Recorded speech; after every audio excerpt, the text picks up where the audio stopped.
Hey folks, this is Daniel Zimmer, writing center instructor and ESL teacher at Cincinnati State. Today I have a hopefully short, presentation on body paragraphs for you. We're talking about body paragraphs in your essays. Just to review here for a moment, asking what are body paragraphs? Well, they're the things that come in between your intro and your conclusion. That's part one. Part two is understanding that body paragraphs need to support your thesis or support your main idea. I want to talk for a moment, though, about the relationship between the introduction paragraph and the body paragraphs. I often think about the introduction as being like a trailer, like a movie trailer, movie preview.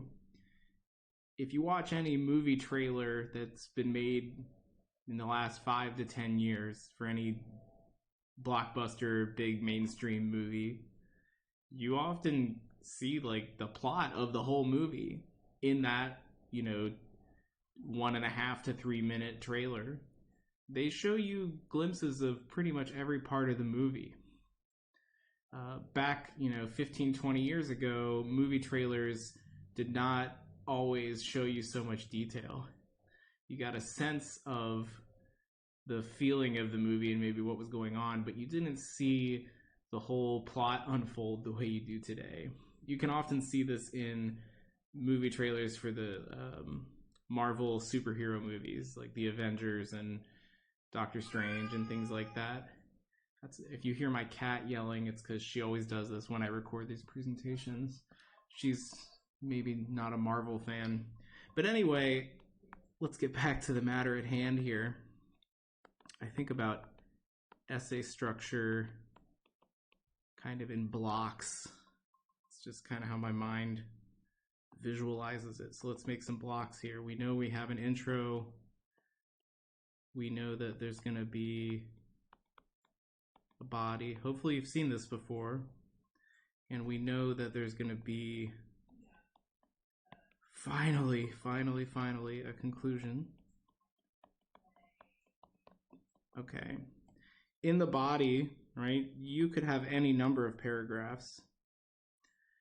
In your academic assignments, very often, you'll be asked to write, the classic 5-paragraph essay that has 3 body paragraphs. You've got 1, here's 5, and 2, 3, and 4 are often body paragraphs.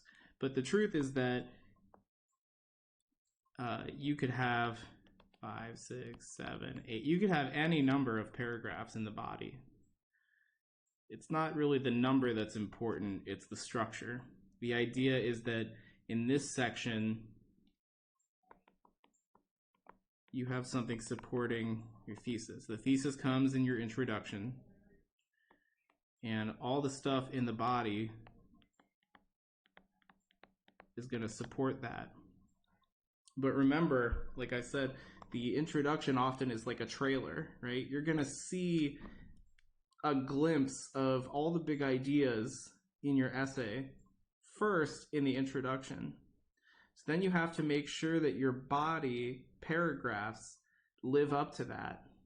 If you discuss things in the introduction and then you never follow up with them in the body paragraphs, it's kind of like if you see a trailer for a movie and they show this one really cool scene and you're like, oh man, I want to go see that movie now because of this cool thing I saw in the trailer. And then you go see the movie and they don't even show that part.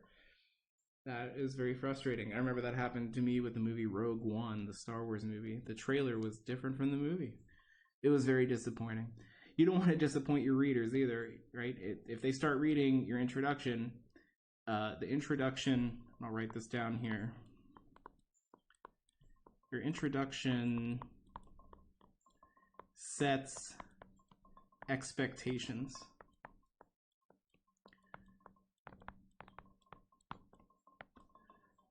It sets the reader's expectations about what they're going to read about. And I would also say that in body paragraphs, you deal with the matter of expectations as well, especially when you get into topic sentences. I'll get into that in a second here. But on the whole, it's important to remember when somebody reads your writing, whether it's an essay or anything else, most likely they're going to start at the beginning. And when you start at the beginning, when you're reading something, you don't know the writer's big idea at the very beginning. You have to read a little bit. Then you start to get a sense of the big idea. When you start at the beginning of an essay, when you're reading, you can't always predict what the writer is going to get into or what topics the writer is going to discuss. That's why the structure is so important. When you write with a good structure and organization of ideas, you help the reader follow those ideas. You help the reader see what your main point is. Let's continue here. More on what body paragraphs do. Well, let me go back to the previous slide for a moment here. In the matter of support, this is showing how we support a thesis statement. We use reasons, we use evidence, and we use examples. All of those things are examples of support. Each body paragraph should discuss one main point. Another way to think about it is one main topic. We use the word topic a lot when we're talking about writing essays. You have the topic of your essay, you have the topic of individual paragraphs, which you could call subtopics if you want. The idea is you need to be aware, you need to always be asking yourself, what is the topic of this paragraph? Is it related to my big topic overall? Many times students, not just students, but people writing, get caught up in just thinking of any true information they can think of that's related to what they're writing about. Like, is it true? Yes. Okay, then it doesn't matter what order this information's in, it's all true. True does not mean relevant. True does not mean that the essay is constructed well. True does not mean that it's going to be easy for somebody to follow. It's not enough for things to be true. They need to be organized. All right, let's dig in a little bit more specifically because I'm kind of speaking in generalities here. Let's talk about structure. We know that most of the time, well, pretty much all the time in your case, a paragraph is going to start with a topic sentence that clearly connects the paragraph to the thesis. The topic sentence is that connection. That topic sentence is what helps us understand why am I reading the information in this body paragraph? Why am I being shown this? Oh, it's because it's connected to the big idea of the essay. Speaking of structure, I structured the animations of this slideshow wrong. Anyway, yeah, good body paragraph recipe. First, we're going to have that topic sentence. Following the topic sentence, we're going to have development sentences, which explain and exemplify. Exemplify is related to the word example. Example? Hold on a second. Example. Ejemplo. All right. Exemplify the topic sentence, in which you use transitional words to move from idea to idea. I want to dig into for a second to that idea of exemplify the topic sentence.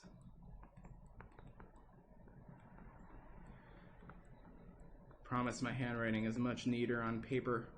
Exemplify the topic sentence. What is that? Sounds very scientific and official. Well, there's your problem. You didn't exemplify your topic sentence. Okay, what it means is, it's very simple. It means give examples to clarify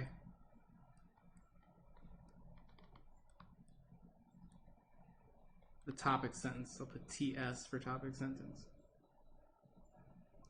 Sometimes I tell people, with regard to writing, I tell people, imagine not that you are writing, but that you are having a conversation with somebody. The topic sentence might be a statement that you make about something, and somebody else might respond to that and say, well, what do you mean? Or tell me more. And then you might give examples. If you go in, I'll use movies as an example. Let's say you're having a conversation. You go see a movie. Your friend asks you, what did you think of the movie? You say, well, this movie had a bad script, had bad writing. That could be a topic sentence. You know, this movie had bad writing, whatever movie it is. If your friend then says to you, oh, tell me more, what do you mean by that? Your friend is asking you to exemplify. Please, please, exemplify, because that's how we all talk. Won't you exemplify for me?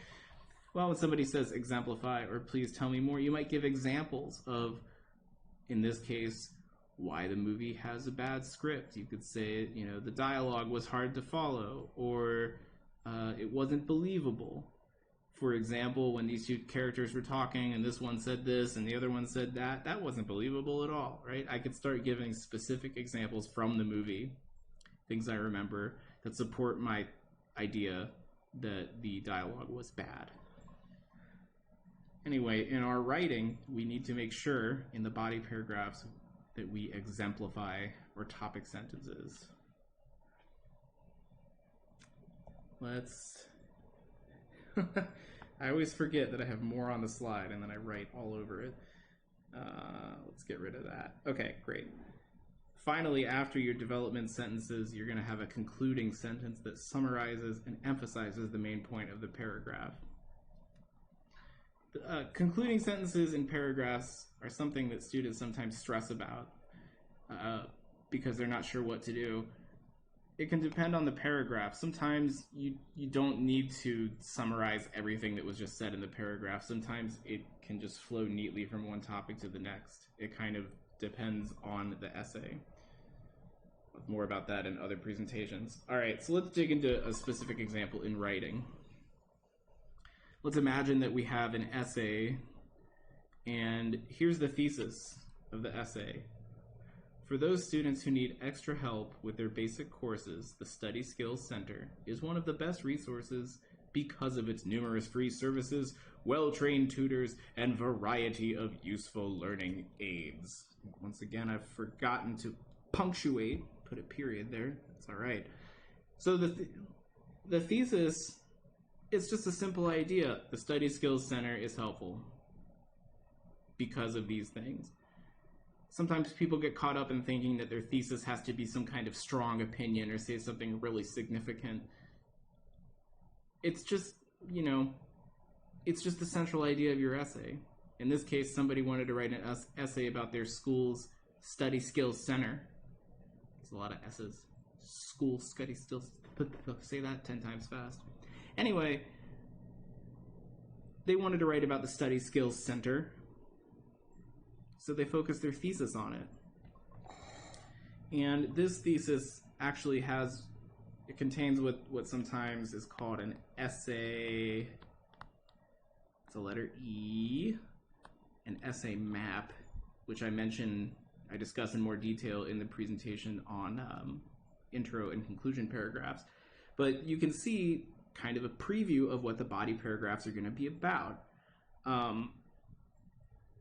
Let's start at the beginning and read this again. For those students who need extra help with their basic courses, the Study Skills Center is one of the best resources. Hey, that rhymes. Courses, resources. Courses and resources. All right, I could end the sentence right here. I could leave all this out if I wanted to. Like, it would still be a sentence. It's one of the best resources. The end. But look at what I do. I exemplify. How do I exemplify? I go on to say, because of these things, numerous free services, well-trained tutors, the best, like me, and a variety of useful learning aids, like this presentation. Hopefully you find it to be a useful learning aid. But look, I've got my paragraph structure. Body paragraph 1, body paragraph 2, body paragraph 3. Now you might be asking, hold on, isn't the intro a paragraph? Isn't that paragraph 1? Well, you could think of it that way. I don't usually number the intro and conclusion if I have to outline an essay. I put an I for introduction, I put a C for conclusion. This is like my outline, and then I'll do like 1, 2, 3. I'll write numbers for the body paragraphs. That just helps me. You can number them however you want. You can do letters, numbers. The point is, you need to be aware of the structure. Back to this though, I have this point. This thesis sets up the order of the body paragraphs. I know I'm going to have one paragraph that is specifically focused on free services. It's not going to get into stuff about the trained tutors because the tutors paragraph is going to be paragraph number 2. 1, 2, 3. All right. Let's dig in here. Paragraph about a certain topic. Let's read the topic sentence. The center offers students a variety of free resources. So there's my topic sentence, variety of free services. Now my expectation is that in the following sentences, the development sentences in this paragraph, we are going to exemplify that point. In other words, we're going to respond to that friend who's saying, oh, tell me more. Boom. Here's part 2, right? This is where we are exemplifying. Let's read it a little bit here. Those who discover their study habits are poor, for instance, and I'm actually going to highlight that. Let's highlight, for instance,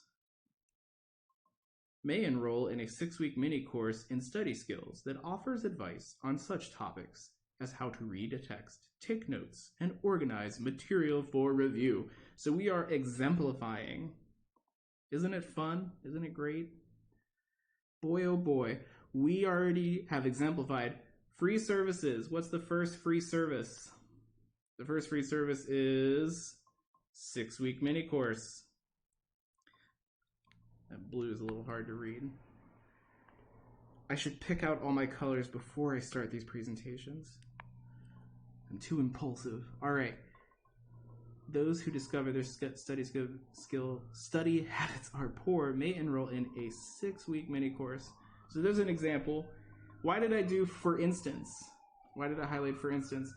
I highlighted for instance because that's an example of a transition word, a connecting word.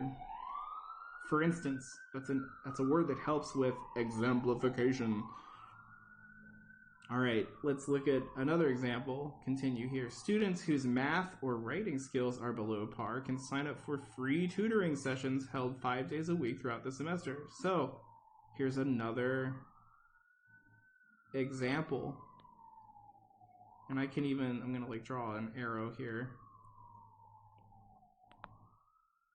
Right? The mini course, I'll draw those arrows again in a second. You can see a direct connection. You can see how they support 6-week mini course. Boom. It's an example of a free service. Free tutoring sessions. Boom. It's an example of a free service. Everything in here is connected to my topic sentence. It's all related. It's all working together. Okay. Let's get back to orange. In addition, so look, there's another transition phrase. In addition, the center presents weekly seminars on special topics such as stress management. All right, so weekly seminars, tutoring sessions, mini course. I'll let you, if you want at this point, you can pause the video, look at the rest of this paragraph and see if you can pick out, what's the other example and see if you can identify any transitional or supporting language or phrases that help make that clearer. In addition is a good one. Such as, these are phrases that help with exemplification. It's the word of the day. All right. Finally, we're down in this purple part down at the bottom here. We have a little concluding remark. With such a variety of free services, the center can help almost any student. Almost any. Oh, I hope I'm one of the ones that can help. Oh, I'm sure it's a great center. I don't know what school this is from, but you can see this final comment is it's summarizing the big idea. What's the big idea? It's that there is a variety of free services. We have that mentioned again. We have it at the end. Look, beginning and end. First sentence, topic sentence, variety of free services. Then we have a variety of free services down at the end here. So it's okay to repeat that. Sometimes students have said to me, you know, I don't want to repeat that. It seems repetitive. You know, if it were a much shorter paragraph, yeah, that could seem repetitive. And maybe looking at this, you could come up with a more creative way or just different way to rephrase this idea. With such a variety of free services, you know, you could do something, make a very simple change and say, with so many free services, or with its selection of free services. You have a lot of ways of rephrasing the idea that there are just a lot of free services. So that's the structure. That's it. I mean, that is what we do in body paragraphs. We have a topic sentence. We exemplify, we explain and support in the transitional sentences, development sentences, and then we wrap it up and transition to the next part. Another useful tool in kind of unifying your body paragraphs is the idea of parallel structure. Ideally, each topic paragraph, it should be body paragraph really, should have the same form. For example, if the first body paragraph includes a quote, the others could too. So this is not a rule, this is a tool. This is something I learned, something I encourage people to think about, is that you have rules and you have tools. Most of the time, I think students tend to look at grammar or ideas about writing as rules. And it's true, there are rules, like MLA format, those are rules. Grammar could be considered a set of rules, but you can also kind of shift your perspective and see it as tools. They're not just things you have to do, they're things that you can do to improve your writing. They're tools. So here, parallel structure is an example of a potential tool you could use. So here's 3 examples from the 3 body paragraphs of our imaginary essay. For example, we could set up the topic of each paragraph using a quote. Free services, right? I have a quote. "The free services at the center really helped me a lot," says sophomore Mary Smith. So I'm hearing from the student personally, and I'm also getting to know what the topic is.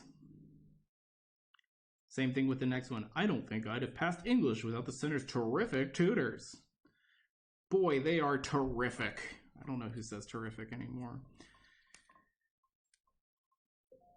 But hopefully that's clear. It's just an example of, you know, you can start a new body paragraph by following the same form or using the same kind of device as you do in the previous body paragraphs. And that just makes the essay feel a little bit more cohesive, makes it flow a little bit better.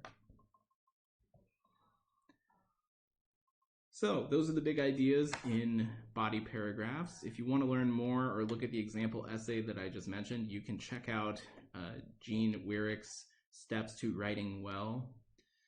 You can look that up and read the essay for yourself, all about that amazing Student Services Center. So thanks for tuning in today. I hope that you found this enjoyable and interesting. As always, you can email your instructor, or you can email me. I'll put my email address in the comments of this video, so if you have any other questions, you can email me directly. Thanks so much. Have a great day.